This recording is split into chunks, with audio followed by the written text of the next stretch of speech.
नमस्कार दोस्तों, कैसे हैं आप लोग। आज के ऑनलाइन क्लासेस में आप लोग का स्वागत करता हूं। आज जो भी पढ़ाया जाएगा यदि आपको अच्छा लगता है तो मेरे चैनल को लाइक शेयर और सब्सक्राइब कर देंगे। आज हम लोग एनसीईआरटी की बुक से अध्याय 5 पढ़ने जा रहे हैं, समांतर श्रेणी। और यही जो है सीजी बोर्ड में चौथे अध्याय पर है। मैंने कल ही बताया था कि लगभग सभी कोर्सेज जो है ऑल इंडिया लेवल पे एक ही होता है, बस कुछ सवाल थोड़ा सा अलग अलग होता है ना। तो आप लोग ध्यान से देखिएगा। आज जो पढ़ने जा रहे हैं क्लास 10 मैथ्स, एनसीईआरटी के बुक से है समांतर श्रेणियाँ।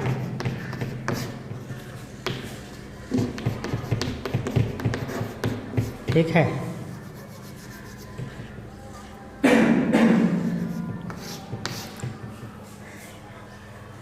कुछ उदाहरण लेते हैं इसको समझने के लिए कि समांतर श्रेणी किसे कहते हैं, है ना। समांतर श्रेणी को शॉर्टकट में एपी, एरिथमेटिक प्रोग्रेशन भी कहते हैं। एपी से दर्शा देंगे।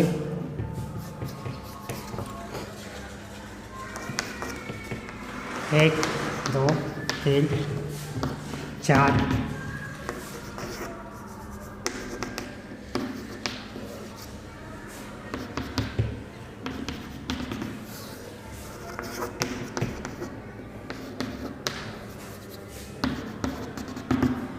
मैंने कुछ संख्याएं यहाँ पर लिखी हुई है, इसको ध्यान से देखिए और समझिए इसमें क्या क्या भिन्नताएं हैं। देखिए 1 2 3 4, 1 2 3 4। क्या आप इसके आगे और कुछ संख्याएं लिख सकते हैं? बिल्कुल लिख सकते हैं। देखिए 4 5 6 7, इसके और आगे आप संख्या याद कर सकते हैं। देखिए यहाँ पर 5 8 11 14 है। इसमें इस सीरीज़ में देखिए ध्यान से सूची में आपको कुछ विशेष कुछ दिखाई दे रहा है। इसमें क्या किया गया है, एक इसमें आगे के क्रम को ज्ञात करने के लिए एक निश्चित संख्या 3 को जोड़ा गया है। तो 5 3 8 हो गया, 8 3 11 हो गया, 11 और 3 14 हो गया। ठीक है, इसके आगे और आप इस सीरीज़ को आगे बढ़ा सकते हो। तीसरे सवाल पे देखिए यहाँ पर 100 70 40 लिखा हुआ है। ये घटते हुए क्रम में आ गया, यानी इसमें भी कुछ विशेष संख्या को जोड़ा या घटाया गया है। तो देखिए क्या जोड़ा घटाया गया है, 30 -3 इसमें जोड़ा गया है ना। -30 जोड़ा गया है, तो यहाँ पर ये 70 हो गया, ये 40 हो गया, है ना। तो इन सूची को देखने से आपको क्या लगता है, इसका परिभाषा क्या होगा, समांतर श्रेणी किसे कहते हैं, है ना। पहले तो इसका परिभाषा देख लेते हैं, समांतर श्रेणी क्या होता है ना। संख्याओं की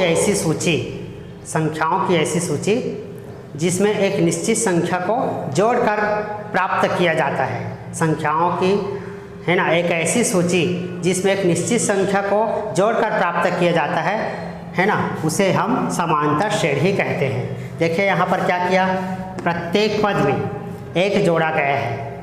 इसमें प्रत्येक पद में 3 जोड़ा गया, इसके प्रत्येक पद में -30 जोड़ा गया है। तो संख्याओं की ऐसी सूची जिसके प्रत्येक पद में एक निश्चित संख्या जोड़कर प्राप्त किया जाता है, उन्हें हम समांतर श्रेणी कहते हैं। ठीक है, ये बातें आपको समझ में आ गई होगी। यानी समांतर श्रेणी का सीधा अर्थ ये है कि संख्याओं के प्रत्येक क्रम में क्या करते जाएंगे, एक निश्चित संख्या को जोड़ते जाएंगे, तो सीरीज जो है आगे बढ़ते जाएगा, चाहे माइनस के रूप में आए चाहे प्लस के रूप में आए। अगर इसको और आगे आप हल करते हैं तो आगे जाकर ये माइनस हो जाएगा। ठीक है, तो यहाँ पर जो पहला पद होता है शुरू में जो लिखा हुआ है, इसको हम बोलते हैं प्रथम पद। प्रथम पद को अंग्रेजी लेटर ए से दर्शाना है आपको। और जो निश्चित संख्या इसमें जोड़ा गया है, निश्चित संख्या जोड़ा गया, जो निश्चित संख्या भी इसमें जोड़ा गया, प्लस किया गया, ठीक, उसको हम क्या कहते हैं, सार्वंतर कहते हैं। सार्वंतर, या इसी को पदांतर भी कह सकते हैं। इसको अंग्रेजी लेटर डी से दर्शाना है, डी, है ना। सार्वंतर, सार्वंतर क्या होता है, जो सूची के प्रत्येक पद में जो भी संख्या जोड़ते हैं उसे अपन सर्वांतर या पदांतर कहते हैं। ठीक है, इसको अंग्रेजी लेटर डी से दर्शाना है। तो यहाँ पर देखिए सर्वांतर क्या है, 1 है पहले सवाल में। यहाँ पर सर्वांतर कितना है, 3 है। यहाँ पर सर्वांतर कितना है, -30 है। ठीक, सार्वंतर ज्ञात करने का सूत्र होता है सार्वंतर ज्ञात करने के लिए D बराबर A2 माइनस A1। अभी A2 A1 को आगे और जाकर अपन अच्छे से समझेंगे। पहले श्रेणी ज्ञात करना सीखेंगे, है ना। प्रथम पद जो पहला प्रारंभिक संख्या होगा वही प्रथम पद कहलाएगा, इसको A से दर्शाना है। और प्रत्येक पद को आप प्रथम, द्वितीय, तृतीय, चतुर्थ ऐसा दर्शा सकते हैं। देखिए आपके स्क्रीन पर एक सवाल लिखा हूँ, ये है NCERT बुक से प्रश्नावली 5.1। यदि सर्वांतर D है एवं प्रथम पद A है तो अगले 4 पद लिखिए। यहाँ पर पहला सवाल है A बराबर 10 दिया है, D बराबर 10 दिया है, हमको 4 पद लिखना है। अभी हमने परिभाषा में देखा कि प्रत्येक पद में एक निश्चित संख्या जोड़ते जाते हैं, उस निश्चित संख्या का अपन क्या बोलते हैं, सार्वंतर बोलते हैं। तो ये प्रथम पद A है ना। तो अगला 4 पद क्या होगा, अगला 4 पद इस प्रकार हो जाएगा। देखिए यहाँ पर आप इसको सूत्र रूप में भी लिख सकते हैं, इस प्रकार मैं लिख देता हूँ। देखो A है, A प्लस D है ना, A प्लस 2D है, A प्लस 3D है, 4 पद होगा। इस प्रकार इसका सूत्र होता है ना। A का मान कितना है, 10। A प्लस D 10 और 10 कितना हो गया, 20 है ना। 20 में 10 जोड़ेंगे 30 हो जाएगा, 30 में 10 जोड़ेंगे 30 और ये 40। तो इस प्रकार यहाँ पर ये 4 पद आपके ज्ञात हो गए हैं। ठीक, इसी प्रकार देखते हैं दूसरा सवाल। दूसरा सवाल में अगला 4 पद लिखेंगे, अगले 4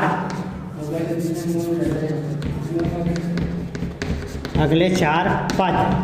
तो अगले 4 पद हो जाएगा। यहाँ पर देखो पहला पद क्या है, -2 है ना। अब 10 -2 और ये इसको इस प्रकार से लिख सकते हैं, -2 धन 10 कितना हो जाएगा, 10 से 2 को घटाएंगे, है ना। तो 10 से 2 को घटाए कितना बचा, 8 बचेगा। ठीक, अब इसी प्रकार इसमें मान रख देंगे A प्लस D 2D में, है ना, A प्लस 2D। तो A का मान कितना है, -2 प्लस 2 गुना D का मान कितना है, 10 है।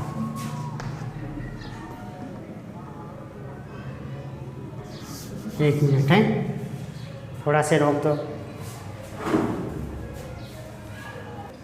इसके बाद देखिए यहाँ पर अब अगले पद को ज्ञात करने के लिए आपको 10 फिर से जोड़ना है। जो हो जाएगा 10 18 में 10 जोड़ेंगे कितना हो जाएगा, 28। तो इस प्रकार -2 8 18 और ये 28, ये 4 पद आपके ज्ञात हो गए। तो इस प्रकार से हम कोई भी पद को सर्वांतर को आगे जोड़ते जाएंगे तो नया पद ज्ञात हो जाएगा। ठीक है, इसके बाद अपन पढ़ेंगे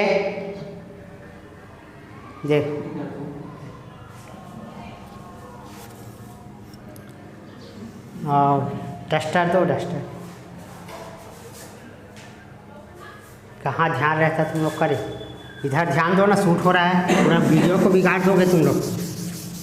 रुक कर बोलना पड़ गया। हाँ देखो पदों को A1 A2 A3 A4 A5 A6 इस प्रकार से ये जो पद होता है, पहला पद, दूसरा पद, तीसरा पद, चौथा पद, पांचवा पद, छठवां पद, ये जो पद है वो आगे बढ़ते जाएगा, सीरीज आगे बढ़ते जाएगा, है ना। तो इसी से यदि हम nवां पद का मान ज्ञात करें, nवां पद के लिए सूत्र तो ये हो जाता है an बराबर A plus n minus 1D। जहाँ आपको पता है ये कुल पदों की संख्या n और A प्रथम पद है, n पदों की संख्या है, D लिख देता हूँ A प्रथम पद, D आप जानते हो सार्वंतर होता है। ठीक है, A2 माइनस A1 इसका सूत्र है। द्वितीय में से पहले पद को घटा देते हैं, है ना। यहाँ पर n पदों की संख्या है और an कुल पद है। ठीक, इस प्रकार आप इस सूत्र के माध्यम से आगे जो सवाल है उसको अपन कंप्लीट करेंगे। आपको ये सूत्र याद करना होगा, छोटा सा सूत्र है ना। सार्वंतर कैसे याद करते हैं उसको बता दिया गया, पदों की संख्या क्या है, कुल पद है ना। उसके लिए एक छोटा सा सवाल देखते हैं। हाँ देखिए, अभी हमने एक सूत्र पढ़ा था प्रश्नावली 5.2 को पढ़ेंगे अभी। a n = a + n - 1 d, इसके द्वारा अपन सवाल को सॉल्व करेंगे, हल करेंगे। यहाँ पर पूरे मान टेबल में दिया गया है। पहला ही सवाल है, a 7 दिया है, d 3 दिया है, n 8 दिया है, a n ज्ञात करना है। तो चूँकि a n बराबर क्या होता है, a + n - 1 d। a n का मान ज्ञात करना है। a का मान कितना है 7, n का मान कितना है 8, d का मान कितना है 3। 7 + 8 से 1 घटा दीजिए, 7 दिया 21, 21 और 7 कितना हो गया 28। इस प्रकार यहाँ पर आंसर कितना आ जाएगा 28 आएगा।